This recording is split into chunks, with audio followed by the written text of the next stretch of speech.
പരിശുദ്ധ പരമദിവ്യകാരുണ്യത്തിന് ആരാധനയും സ്തുതിയും പുകഴ്ചയും ഉണ്ടായിരിക്കട്ടെ. കൈകൾ നെഞ്ചത്ത് വെച്ച് മൗനമായി പ്രാർത്ഥിച്ചുകൊണ്ടിരിക്കുക. ദൈവത്തിനെ പ്രാർത്ഥിക്കാനാണ് പരിശുദ്ധ അമ്മയുടെ മാധ്യസ്ഥത്തിലെ ഈശോ നിന്റെ മുമ്പിൽ സന്നിധിനായിരിക്കുന്നത്. നീ സ്വന്തമായിട്ടും പ്രാർത്ഥിക്കുക, അച്ഛനോട് ചേർന്നും പ്രാർത്ഥിക്കുക. നിങ്ങൾ ഇന്ന് കാണുന്ന ഈജിപ്തുകാരെ നാളെ നിങ്ങളെ കാണത്തില്ലെന്ന് പറഞ്ഞ ദൈവത്തിൻ്റെ ശക്തി ഇവിടെ മുഴുവൻ നമ്മുടെ പിതാക്കന്മാരെ പകൽ മേഘസ്തംഭവും രാത്രി തീത്തൂണുമായി നയിച്ച ദൈവത്തിൻ്റെ ചൈതന്യം അൾത്താറ് മുഴുവൻ നിറഞ്ഞു നിന്നുകൊണ്ട് നിന്നെ നയിക്കുന്ന ദൈവത്തിൻ്റെ ചൈതന്യം പ്രസരിക്കുന്ന സമയമാണ്. ദൈവവേദരെ, വിവാഹം ഒത്തുവരാത്തവർ, മക്കളില്ലാത്തവർ, വിവാഹം വേർപെടാൻ പോകുന്നവർ, വേർപെട്ട് കഴിഞ്ഞവർ, കേസിലായിരിക്കുന്നവർ, എന്ത് ചെയ്യണമെന്ന് അറിയാൻ പാടില്ലാത്തവർ, ജീവിത പങ്കാളിയെപ്പോലും കിട്ടാതിരിക്കുന്നവർ, വർഷങ്ങളായിട്ട് വിവാഹം നടക്കാത്തവർ, എല്ലാ വർഷങ്ങളായിട്ട് പെര ഉച്ചുകുത്തിപ്പോയവർ, ഉറഞ്ഞു പോയവർ, അവിടെ വീട് വെക്കാൻ പറ്റാത്ത അവസ്ഥ വന്നിരിക്കുന്നവർ, ഇനി എവിടെ പോയി പൊറുക്കുമെന്ന് അറിയാത്തവർ, എല്ലാവരുടെ മേലും ദൈവിക തീരുമാനം ഉണ്ടാകട്ടെ. എല്ലാവരുടെ മേലും ദൈവിക തീരുമാനം ഉണ്ടാകട്ടെ. എല്ലാവരുടെ മേലും ദൈവിക തീരുമാനം ഉണ്ടാകട്ടെ.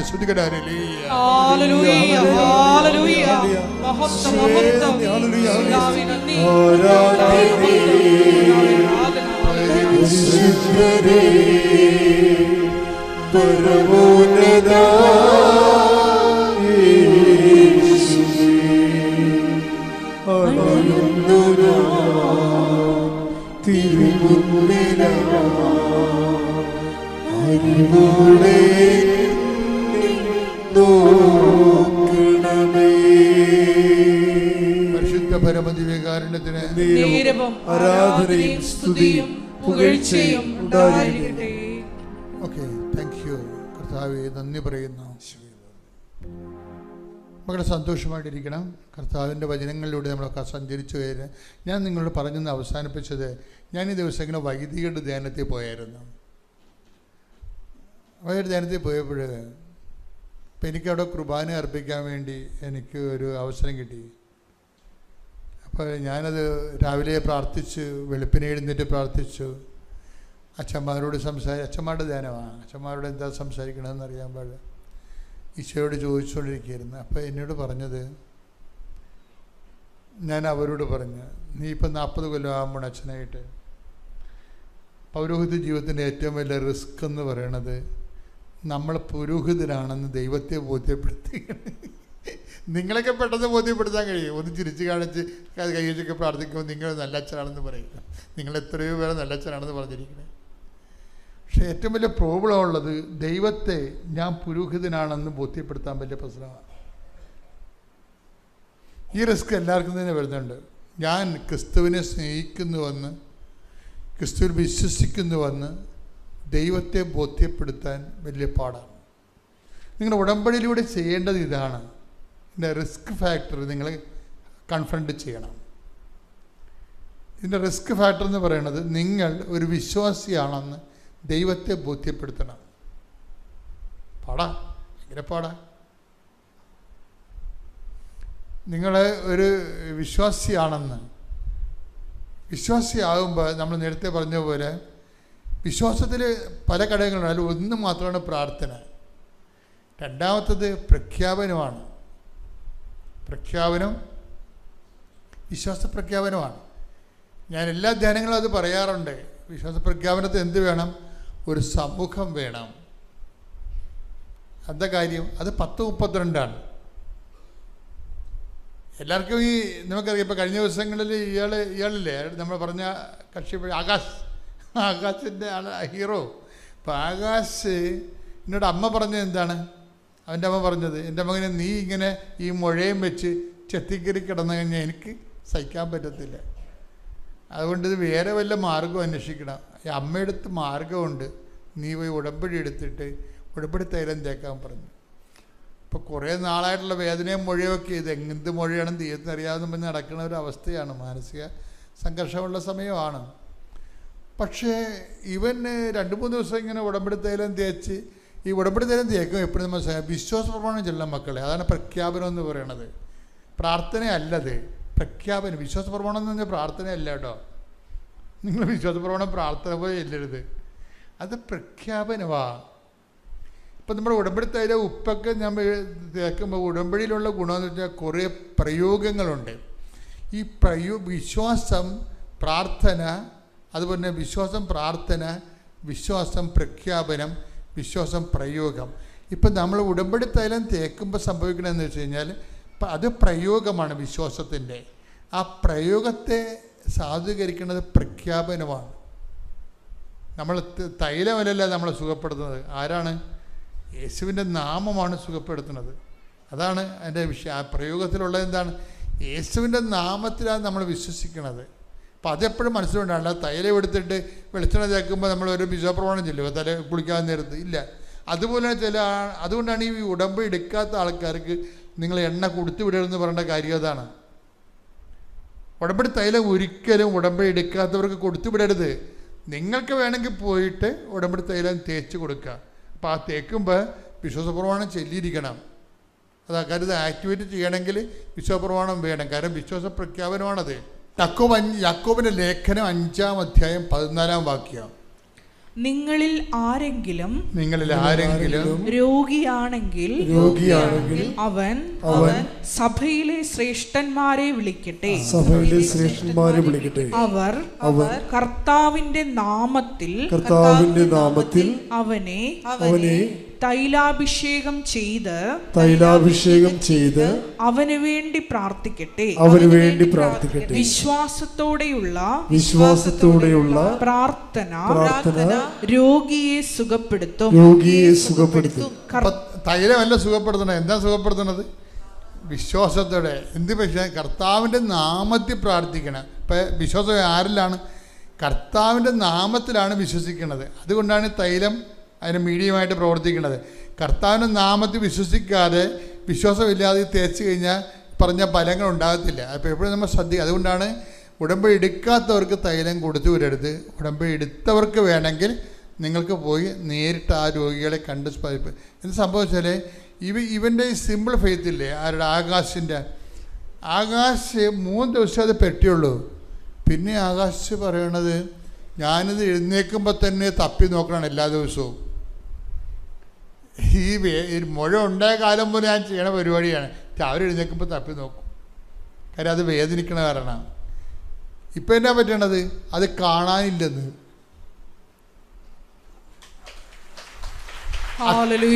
ഇപ്പം പറയണേ ഇത് എന്താ സംഭവിക്കണമെന്ന് അറിയാൻ പാടില്ല എൻ്റെ ജീവിതത്തിലെന്ന്.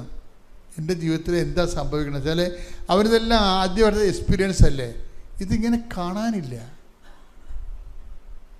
എത്രയോ മാസമായിട്ടാവാൻ കഴിഞ്ഞുള്ള അവൻ സാക്ഷ്യം പറയണം. ഇപ്പോഴും അത് കാണാനില്ല, തീർന്നു. അമ്മ അത് ഏറ്റെടുത്ത് കഴിഞ്ഞ്. അതുകൊണ്ടാണ് ഉടമ്പടി തൈലമൊക്കെ ഉപയോഗിക്കുമ്പോൾ എപ്പോഴും നമ്മളത് പ്രയോഗമാണ്, വിശ്വാസത്തിൻ്റെ പ്രയോഗമാണ്. പക്ഷേ പ്രയോഗത്തിനൊരു ഗുണമുണ്ട്. പ്രയോഗം സാധൂകരിക്കണമെങ്കിൽ പ്രഖ്യാപനം ഉണ്ടാകണം. യാക്കോബ് 5:14. നിങ്ങളിൽ ആരെങ്കിലും രോഗിയാണെങ്കിൽ അവൻ സഭയിലെ ശ്രേഷ്ഠന്മാരെ വിളിക്കട്ടെ. അവർ കർത്താവിന്റെ നാമത്തിൽ അവനെ തൈലാഭിഷേകം ചെയ്ത് അവന് വേണ്ടി പ്രാർത്ഥിക്കട്ടെ. അപ്പോൾ ആരുടെ നാമത്തിലാണ് പ്രാർത്ഥിക്കേണ്ടത്? കർത്താവിന്റെ നാമത്തിൽ. അടുത്ത വചനം എന്താണ്? വിശ്വാസത്തോടെയുള്ള പ്രാർത്ഥന രോഗിയെ സുഖപ്പെടുത്തും. അപ്പൊ ആരിലാണ് വിശ്വസിക്കണത്? കർത്താവിന്റെ നാമത്തിലാണ് വിശ്വസിക്കുന്നത്. ഇതാണ് പ്രഖ്യാപനം എന്ന് പറയണത്. ഉടമ്പടി കേൾക്കുമ്പോൾ തൈലം തന്നെ കേൾക്കുമ്പോൾ തന്നെ എടുത്ത് വിടണമല്ല. അത് നമ്മുടെ എന്താണ് അത് മെഡിസിൻ അല്ലത്. അതെന്താണ്? എപ്പോഴും നമ്മൾ ശ്രദ്ധിച്ചേക്കണം. മെഡിസിന് വേണ്ടി തരുന്നത് വല്ലത്. എന്താണത്? അത് വിശ്വാസ പ്രഖ്യാപനത്തിന് വേണ്ടി തരണതാണ്. നിങ്ങൾക്ക് വിശ്വാസ പ്രഖ്യാപനത്തിൻ്റെ ആഴമനുസരിച്ചാണ് ഇത് വർക്കൗട്ട് ചെയ്യണത്. അല്ല, നിങ്ങൾ ഓർക്കരുത് മാന്ത്രികമായ എന്തോ മാജിക്കാണെന്ന് പറഞ്ഞ് ഇരിക്കരുത്. അന്ന് മാന്ത്രിക മാജിക്കൊന്നുമല്ല. അത് ആ 5:13 ബൈബിളിലുള്ള യാക്കോബ് 5:14 എൻ്റെ ഫോർമുല. നിങ്ങൾ കർത്താവിൻ്റെ തൈലം പൂശുക. പിന്നെ എന്ത് ചെയ്യണം? വിശ്വാസത്തോടെയുള്ള പ്രാർത്ഥന രോഗിയെ സുഖപ്പെടുത്തും. അപ്പോൾ കർത്താവിൻ്റെ നാമത്തിലാണ് വിശ്വസിക്കുന്നത്. അല്ല വല്ലാത്തിനും വിശ്വസിച്ചിട്ട് കാര്യമില്ല. യേശുക്രിസ്തുവിൻ്റെ നാമത്തിൽ വിശ്വസിക്കുമ്പോഴാണ് അത് സൗഖ്യമായിട്ട് മാറുന്നത്. അപ്പം അത് എപ്പോഴും നമ്മൾ ശ്രദ്ധിക്കണം. എൻ്റെ പേര് രേഷ്മ. ഞാൻ ചങ്ങനാശ്ശേരിയിൽ നിന്നാണ് വരുന്നത്. ഞാൻ ആദ്യമായിട്ട് ഉടമ്പടി എടുത്തത് 2024 5 മാസം 28 തീയതിയാണ്. അത് ഉടമ്പടി എടുക്കാനുണ്ടായ കാരണം എന്ന് വെച്ച് കഴിഞ്ഞാൽ എനിക്ക് ആദ്യം മാതാവിൽ അങ്ങനെ വിശ്വാസവും കാര്യങ്ങളൊന്നും ഉണ്ടായില്ല. അപ്പോൾ എൻ്റെ അനിയത്തിയാണ് ആദ്യമായിട്ട് ഉടമ്പടി എടുത്തത്. അപ്പം അവൾ പ്രാർത്ഥിക്കുന്ന സമയത്തൊക്കെ നൈറ്റ് ഇരുന്ന് പ്രാർത്ഥിക്കുമ്പോൾ ഞാൻ അവളെ കളിയാക്കി അവളെ ചിരിപ്പിക്കാറുണ്ടായിരുന്നു. അതായത് അവൾ പ്രാർത്ഥിക്കുമ്പം വിശ്വാസം ഇല്ലാത്തതുകൊണ്ട് അവളെ ഞാൻ ഡിസ്റ്റർബ് ചെയ്യാറുണ്ടായിരുന്നു. അപ്പം അങ്ങനെ ഇരുന്നപ്പോൾ എൻ്റെ അമ്മ പറഞ്ഞു, നീ മാതാവിൻ്റെ അടുത്ത് ചെന്നാൽ മാത്രമേ നീ നന്നാവുള്ളൂ, അതുകൊണ്ട് ഉടമ്പടി എടുത്തോളാൻ പറഞ്ഞു. അപ്പോൾ അമ്മ പറഞ്ഞതിൻ്റെ പേര് മാത്രം ഞാൻ അവൾ ആദ്യം പുതുക്കാൻ വന്ന സമയത്ത് ഞാൻ അവളുടെ കൂടെ ഉടമ്പടി എടുത്തു. ഉടമ്പടി എടുത്തതിന് ശേഷം അന്ന് വൈകുന്നേരം മുതൽ എനിക്ക് ചിരിയില്ല, ഒന്നുമില്ല. ഞാൻ പ്രാർത്ഥനയിൽ അവളേക്കാൾ നന്നായി പിന്നെ ഞാനായി പ്രാർത്ഥനയും കാര്യങ്ങളും എല്ലാം. അങ്ങനെ പ്രാർത്ഥിച്ച് കുറച്ച് നാൾ കഴിഞ്ഞിട്ടും പ്രത്യേകിച്ചൊന്നും നടക്കാണ്ട് വന്നപ്പോഴത്തേക്കും എൻ്റെ മനസ്സിലിങ്ങനെ തോന്നി ഞാൻ ആ ഉടമ്പടി ബുക്കൊന്ന് വായിക്കണമെന്ന്. അപ്പോഴാണ് എനിക്ക് മനസ്സിലായത് എല്ലാ ദിവസവും 1/2 മണിക്കൂർ ബൈബിൾ വായിക്കണം. അത് ഞാൻ ചെയ്യുന്നുണ്ടായില്ല. അത് വായിക്കാൻ തുടങ്ങിയപ്പോൾ തൊട്ട് എനിക്ക് ആ ബൈബിൾ ആദ്യം വായിക്കുമ്പോൾ ഒന്നും മനസ്സിലാവുന്നില്ല. അപ്പോൾ അച്ഛൻ്റെ ധ്യാനങ്ങൾ കൂടുമ്പം മനസ്സിരുത്തി വീണ്ടും വീണ്ടും ചുമ്മാ വായിച്ചു വിടാണ്ട് ഓരോ ഭാഗവും എടുത്തെടുത്ത് വായിക്കണം എന്ന് പറഞ്ഞുകൂടി ഞാൻ വീണ്ടും അങ്ങനെ പ്രാർത്ഥിക്കാൻ തുടങ്ങി. അങ്ങനെ ആയപ്പോഴത്തേക്ക് എനിക്ക് ഉണ്ടായിരുന്ന ടെൻഷനും കാര്യങ്ങളും എല്ലാം മാറി ഞാൻ ഭയങ്കരമായിട്ട് പ്രാർത്ഥനയിൽ ആത്മീയമായിട്ട് ഒത്തിരി വളർന്നു. അപ്പം ഞാൻ ഇവിടെ ഉടമ്പടി എടുത്ത സമയത്ത് നിയോഗം വെച്ചത് ഞാൻ ഒരു നേഴ്സാണ്. ഹോസ്പിറ്റലിൽ വർക്ക് ചെയ്തുകൊണ്ടിരുന്നപ്പം ഓപ്പറേഷൻ തിയേറ്ററിൽ AC ലീക്കായിട്ട് ആ ഗ്യാസ് മൊത്തം ശ്വസിച്ച് എനിക്ക് വയ്യാതായി. എനിക്ക് ശ്വാസമുട്ടൽ സംഭവിച്ചു. അങ്ങനെ ഞാൻ അവിടുന്ന് റിസൈൻ ചെയ്ത് ഞാൻ ട്രീറ്റ്മെൻറ്റുകൾ എടുത്തു. അപ്പം അതിനുശേഷമാണ് ഞാൻ ഈ ഉടമ്പടി എടുക്കുന്നത്. അപ്പം റിസൈൻ ചെയ്തിട്ട് മെഡിസിൻ കുറച്ച് സ്റ്റാർട്ട് ചെയ്തു. ഉടമ്പടി എടുത്തതിന് ശേഷം പിന്നെ ഉപ്പും തേനും മാത്രമായി എൻ്റെ മെഡിസിൻ. ബാക്കി ഇംഗ്ലീഷ് മരുന്ന് പല മെഡിസിൻസും യൂസ് ചെയ്തു. അതൊക്കെ ഞാൻ അതോടുകൂടി നിർത്തി. ഈ ഉടമ്പടി നേർച്ച വസ്തുക്കൾ മാത്രം ഉപയോഗിച്ച് പിന്നെ ഞാൻ മുമ്പോട്ട് പോയി. അപ്പോൾ ആദ്യമൊക്കെ എനിക്ക് കടുക് വറക്കുന്ന അങ്ങനെയുള്ള സ്മെല്ലുകൾ, പുക, ചാരം ഒന്നും ഒട്ടും പറ്റത്തില്ല. അപ്പോൾ തൊട്ട് ഞാൻ ചുമയ്ക്കാൻ തുടങ്ങും. ചുമച്ച് കഴിഞ്ഞാൽ ചുമച്ച് കണ്ണിൽ ചോര വരുന്ന പോലെ അതുപോലെ ചുമയാണ്. കുറച്ച് നാൾ കഴിഞ്ഞപ്പം ഇത് തനിയെ നിന്ന്. പക്ഷെ ഞാനത് മറന്നുപോയി. ഈ ശ്വാസമുട്ടലിൻ്റെ കാര്യം മാറി എന്നുള്ള കാര്യം ഞാൻ മറന്നുപോയി. പിന്നീട് ഒരു ദിവസം അമ്മ പറഞ്ഞപ്പോഴാണ് അയ്യോ ശരിയാണല്ലോ എൻ്റെ ശ്വാസമുട്ടൽ മാറിയല്ലോ എന്ന് ഓർത്തത്. അന്ന് ഉടമ്പടി വെച്ച സമയത്ത് തന്നെ ഞാൻ എബ്രോഡ് പോകുന്ന കാര്യം ആഗ്രഹമുണ്ട്. പക്ഷേ പൈസയുടെ ബുദ്ധിമുട്ട് കാരണം അത് നമുക്കൊന്നും വിധിച്ചിട്ടില്ലല്ലോ എന്നുള്ള അതിൽ വലിയ മൈൻഡ് കൊടുക്കാണ്ടിരുന്നു. അപ്പോൾ വീട്ടുകാർക്ക് ഭയങ്കര ആഗ്രഹമായിരുന്നു ഇത് ഞാൻ പുറത്ത് പോകണം, എന്തെങ്കിലുമൊക്കെ സമ്പാദിക്കണം എന്നുള്ള ഇതുള്ളതുകൊണ്ട് വീട്ടുകാരെ ഇതാക്കി ഞാനിങ്ങനെ അവർ പറയുമ്പോഴും ഞാൻ വലിയ മൈൻഡ് ആക്കത്തില്ല. നോക്കിയിട്ട് കാര്യമില്ല, പൈസ ഇല്ല, പിന്നെ എന്തിനാ വെറുതെ എന്നുള്ള ഒരു മൈൻഡിലായി മുമ്പോട്ട് പോയി. അപ്പം എനിക്ക് ഇങ്ങോട്ടേക്ക് തന്നെ ഓരോരോ വേക്കൻസികളും പുറത്തോട്ട് പോകാനുള്ള കാര്യങ്ങളെല്ലാം എനിക്ക് ഇങ്ങോട്ട് തനിയെ വന്നുകൊണ്ടിരുന്നു. വന്നിട്ടും ഞാനൊരു എഫേർട്ടും എടുക്കാതെ ഞാൻ വേണ്ടാന്ന് വെച്ചു. അവസാനം എൻ്റെ ഒരു ഫ്രണ്ട് പറഞ്ഞ് നീ എന്തായാലും എടുക്ക്, നീ പള്ളിയിൽ ഓൾറെഡി പോകുന്നതല്ലേ, നീ എടുക്കാൻ പറഞ്ഞ് അങ്ങനെ ഞാൻ ഒരു ഏജൻസിയെ ആദ്യം മീറ്റ് ചെയ്തു. അപ്പോൾ അവർ പറഞ്ഞു ഇതുപോലെ എക്സാം പഠിക്കണം, കാര്യങ്ങളൊക്കെ ചെയ്യണമെന്ന് പറഞ്ഞു. ഞാനൊരു അക്കാഡമിയിൽ പോയി അവിടെ എക്സാം അത് ക്ലാസ് തരണമെന്നുണ്ടെങ്കിൽ നമ്മൾ എക്സാമിന് ഡേറ്റ് ആദ്യം എടുക്കണം. എക്സാമിന് ഓഗസ്റ്റ് നോക്കി ഡേറ്റ് കിട്ടിയില്ല, സെപ്റ്റംബർ നോക്കി ഡേറ്റ് കിട്ടിയില്ല. അവസാനം ഓഗസ്റ്റ് 7-ാം തീയതി എനിക്ക് ഡേറ്റ് കിട്ടി. അത് ചെന്നൈയിലാണ് കിട്ടിയത്. അങ്ങനെ അക്കാഡമിയിൽ പോയി പഠിച്ചു. അവിടെ റൂമിൽ ചെന്നപ്പോഴത്തേക്കും എനിക്കൊരു പേടിയുണ്ടായി. കാരണം നമ്മൾ വെളുപ്പിനെയൊക്കെ പ്രാർത്ഥിക്കുമ്പം ഈ മാതാവിന് വിശ്വാസം ഇല്ലാത്ത അല്ലെങ്കിൽ അതിനോട് ഇതില്ലാത്തവരാണെന്നുണ്ടെങ്കിൽ അവർക്ക് ബുദ്ധിമുട്ടാവില്ല നമ്മൾ വെളുപ്പിനെ പ്രാർത്ഥിക്കുമ്പം.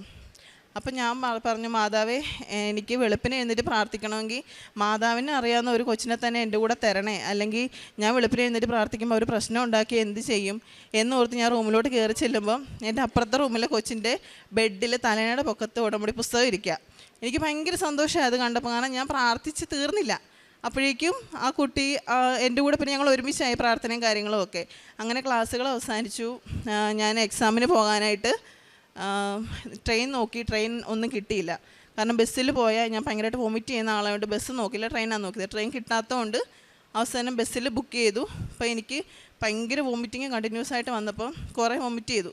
അപ്പം ഞാൻ മാതാവിനോട് പറഞ്ഞു, ഒരു സാക്ഷി ഞാൻ കേട്ടായിരുന്നു ഇതുപോലെ ഒരുപാട് വയ്യാണ്ടായപ്പോൾ ഒരു ചേച്ചി പറഞ്ഞു മാതാവേ അമ്മയുടെ മടിയിൽ കിടത്തി എന്നെ ഉറക്കണേ, എനിക്കിനി വയ്യ, എന്നെ കൊണ്ട് ഇനി പറ്റത്തില്ല എന്നൊരു സാക്ഷി ഞാൻ കേട്ടു. അപ്പോൾ അതുകൊണ്ട് ഞാൻ പറഞ്ഞു മാതാവ് ഇനി എനിക്ക് ഛർദ്ദിക്കാൻ വയ്യ, ഇനി ഇങ്ങനെ ആയ ഞാൻ ടയേർഡായിപ്പോൾ, എനിക്ക് എക്സാം കാര്യങ്ങളൊന്നും എഴുതാൻ പറ്റത്തില്ല, അതുകൊണ്ട് അമ്മ എന്നെ അമ്മയുടെ മടി കിടത്തി ഉറക്കണേ എന്ന് ഞാൻ പറഞ്ഞ് അതിനുശേഷം ഞാൻ ഛർദ്ദിച്ചില്ല. പിന്നെ രാവിലെ 6 മണിയായപ്പോൾ ഞാൻ ഉണർന്ന് പിന്നെ കുറേ സമയം എടുത്തു അവിടെ ചുറ്റി സെൻറ്റർ കണ്ടുപിടിക്കാൻ.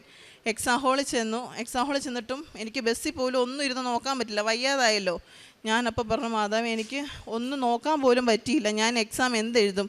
സാരമില്ല മാതാവ്, എനിക്കൊരു വഴി കാണിച്ചിട്ടെന്ന് പറഞ്ഞ് ഞാൻ കയറിയപ്പോൾ അവരാദ്യം കാശ് രൂപം എൻ്റെ കഴുത്തെ കണ്ടിട്ട് അവർ അത് ഫുള്ള് ചെക്ക് ചെയ്തിട്ട് ഊരാനെന്നുള്ള രീതിയിൽ പറഞ്ഞപ്പോൾ ഞാൻ പൊക്കിയപ്പോൾ അവർ പറഞ്ഞു, അല്ലേ വേണ്ട, അത് കഴുത്തെ കിടന്നോട്ടെന്ന് പറഞ്ഞു.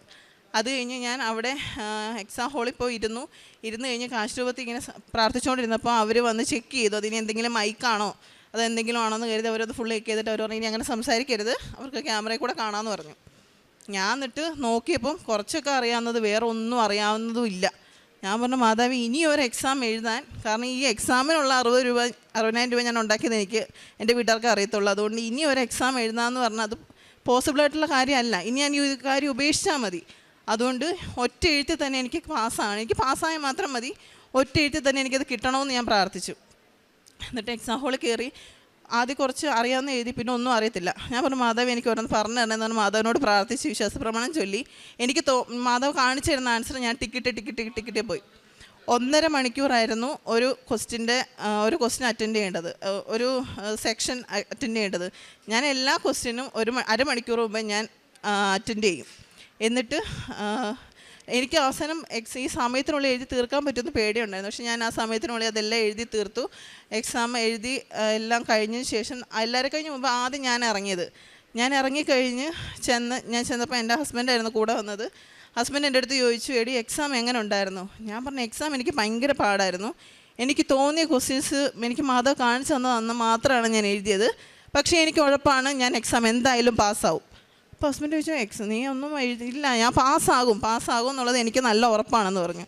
അപ്പോൾ അത് ബയോമെട്രിക് ആയതുകൊണ്ട് ഞങ്ങൾ ഇറങ്ങി ഒരു 10 മിനിറ്റ് കഴിഞ്ഞപ്പോൾ റിസൾട്ട് വന്നു, ഞാൻ പാസ്സായി. അതായത് എക്സാമിന് കയറിയപ്പോൾ ഞാൻ ലാസ്റ്റ് നോക്കണമെന്ന് വെച്ച കാര്യങ്ങൾ പോലും ഞാൻ നോക്കിയില്ല. ആ നോക്കാത്ത കാര്യങ്ങളൊക്കെ എക്സാമിന് വന്നു, അതെനിക്ക് എഴുതാൻ പറ്റിയില്ല. എന്നിട്ടും ഞാൻ എക്സാമിന് അറിയാതെ എഴുതിയ എല്ലാ എക്സാമിനും ഞാൻ പാസ്സായി.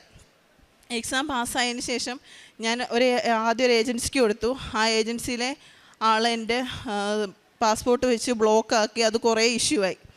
അപ്പം അങ്ങനെ കുറേ തടസ്സങ്ങൾ വന്നു. അപ്പോൾ ഈ കാര്യങ്ങൾ നടക്കാതെ വന്നപ്പം ഞാൻ വേറൊരു ഏജൻസിയെ കണ്ട് അവരോട് ഈ കാര്യങ്ങൾ സംസാരിച്ചു. അപ്പോൾ എനിക്ക് പൈസയുടെ കാര്യങ്ങളില്ലയെന്ന് പറഞ്ഞപ്പം അയാൾ എന്നെ സഹായിക്കാൻ കുഴപ്പമില്ല, അപ്പോൾ ഇതൊക്കെ തന്നാൽ മതി എന്നൊക്കെ പറഞ്ഞ് പകുതി വരെയായി.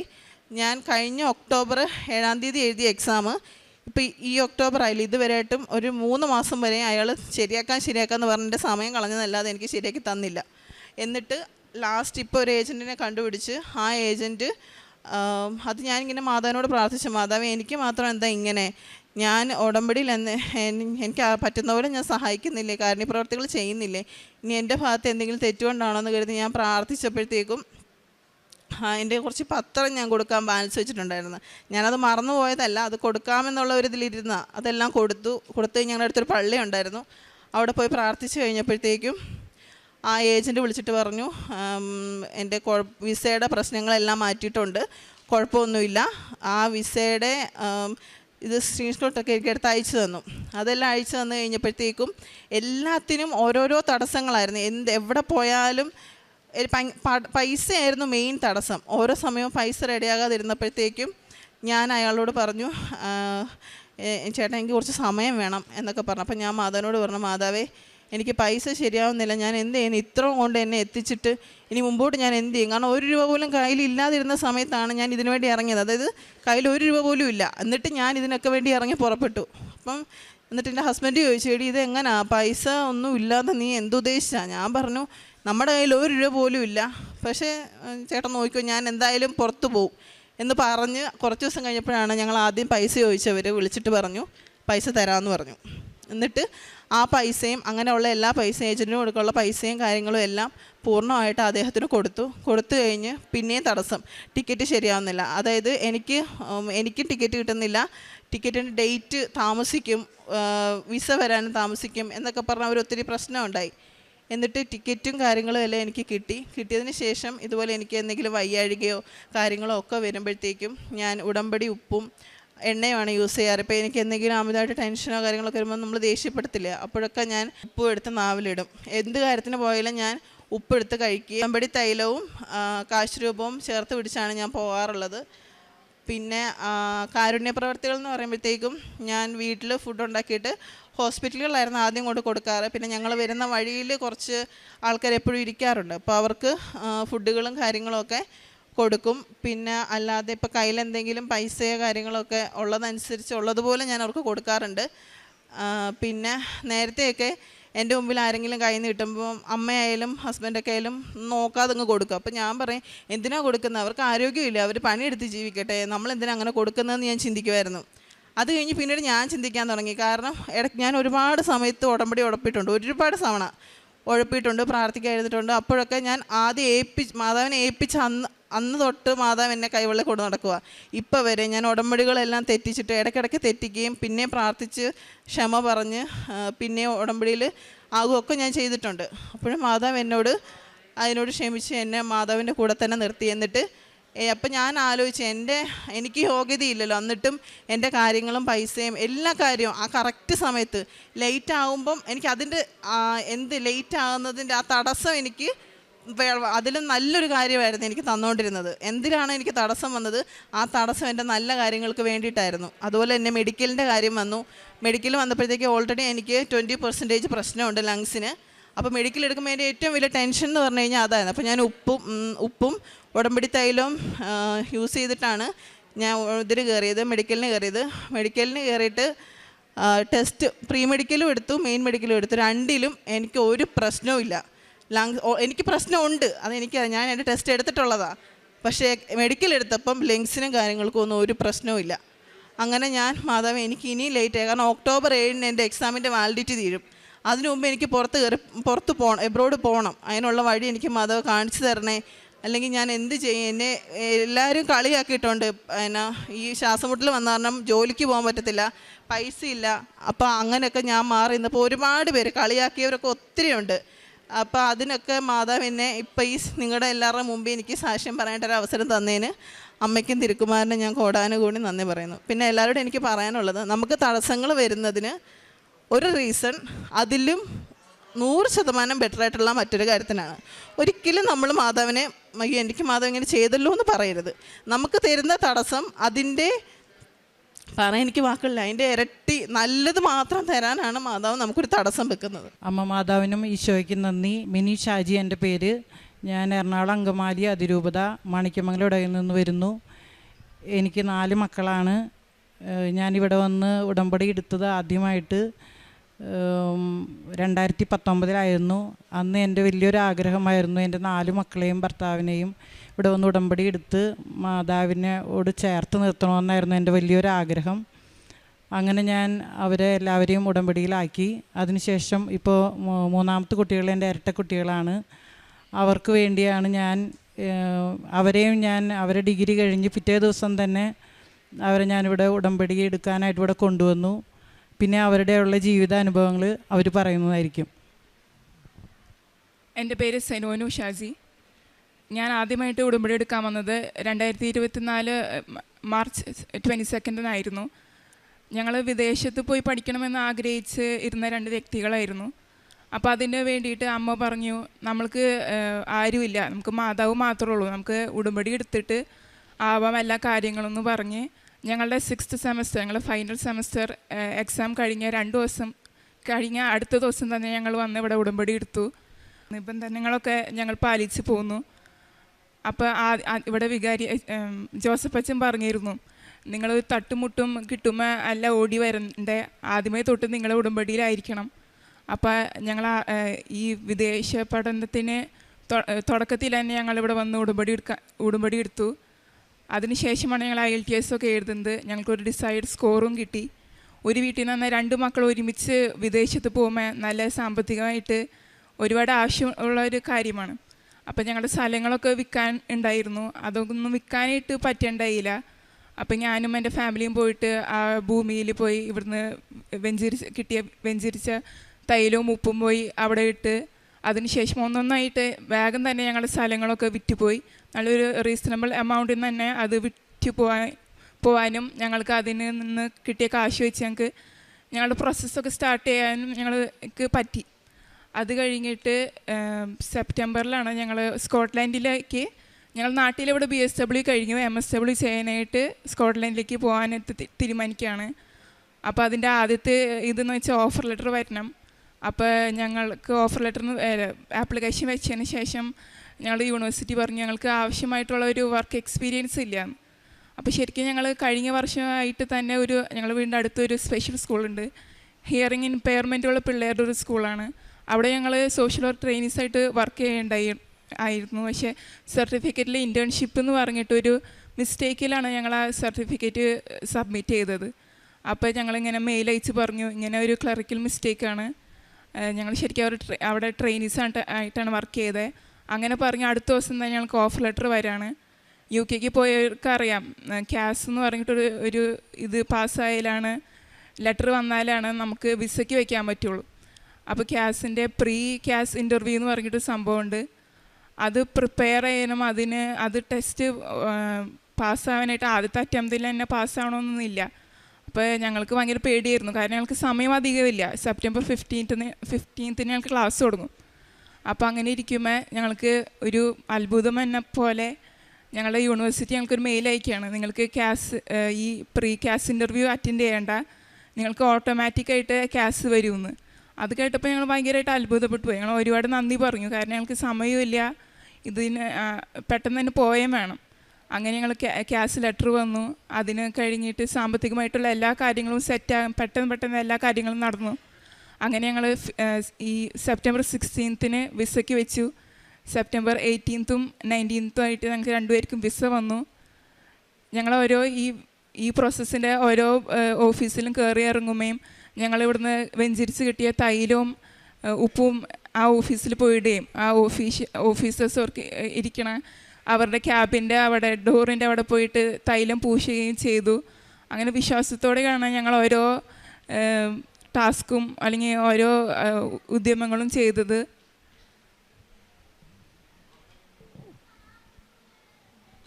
ഞങ്ങളുടെ കാരുണ്യ പ്രവൃത്തികൾ എന്ന് പറഞ്ഞു കഴിഞ്ഞാൽ ഞങ്ങളുടെ വീടിൻ്റെ അടുത്തൊരു ഓൾഡ് ഏജ് ഹോം ഉണ്ട്. അവിടെ കുറേ അമ്മച്ചിമാരാണ്. അവരെ കുളിപ്പിക്കാനും അവർക്ക് എന്തെങ്കിലും ഒരു ഭക്ഷണമൊക്കെ അമ്മ ഉണ്ടാക്കി കൊടുക്കുമ്പോൾ അമ്മേനെ സഹായിക്കാനും അവരോട് കുറച്ച് നേരം സംസാരിക്കാനും അവർക്ക് വേണ്ടി പ്രാർത്ഥിക്കാനും ഒക്കെ ഞങ്ങൾ പോവായിരുന്നു. അങ്ങനെ ഒരു ദിവസം അമ്മ പോയി കഴിഞ്ഞപ്പോൾ അവിടെ ഒരു അമ്മച്ചി ഭയങ്കരമായിട്ട് മോശനിൽ മുങ്ങിക്കിടക്കായിരുന്നു. അന്ന് അമ്മയ്ക്ക് എന്നും ഇല്ലാത്തൊരു സങ്കടം അന്ന് വന്നു. അന്ന് അമ്മ വീട്ടിലേക്ക് പോകുന്ന സമയത്ത് ഞങ്ങളോട് പറഞ്ഞു, ഇന്ന് ഈശോ നമ്മുടെ വീട്ടിലേക്ക് എന്തായാലും വരും, കാരണം ഞാൻ അത്രയും വിഷമിച്ചു. ഇന്ന് അമ്മ ഉറങ്ങണ നേരത്ത് അമ്മ ഒരു സ്വപ്നം കാണാണ്, ഈശോ അമ്മ അന്ന് കുളിപ്പിച്ച അമ്മച്ചിയുടെ അടുത്ത് അമ്മച്ചീനെ കെട്ടിപ്പിടിച്ച് നിന്നുകൊണ്ട് അമ്മയെ നോക്കി ചിരിക്കുക. അപ്പോൾ ഞങ്ങൾക്ക് അതൊരു ഭയങ്കര ഒരു ആശ്വാസമായിരുന്നു. ഞങ്ങളുടെ കാര്യങ്ങളൊക്കെ ഞങ്ങളുടെ കൂടെ ഈശോ വരുമെന്ന് ഞങ്ങൾക്ക് മനസ്സിലായി. പിന്നെ ഞങ്ങൾ പ്രേക്ഷിത പ്രവർത്തനമായിട്ട് ഇവിടെ കിട്ടുന്ന പത്രങ്ങളൊക്കെ പ്രാർത്ഥിച്ച് മാതാൻ തൈലൊക്കെ പുരട്ടി ഉപ്പൊക്കെ ഇട്ട് പ്രാർത്ഥിച്ചാണ് ബസ് സ്റ്റാൻഡുകളിലും ഓട്ടോ സ്റ്റാൻഡുകളിലും റെയിൽവേ സ്റ്റേഷനിലൊക്കെ കൊണ്ടുപോയി കൊടുത്തുകൊണ്ടിരുന്നത്.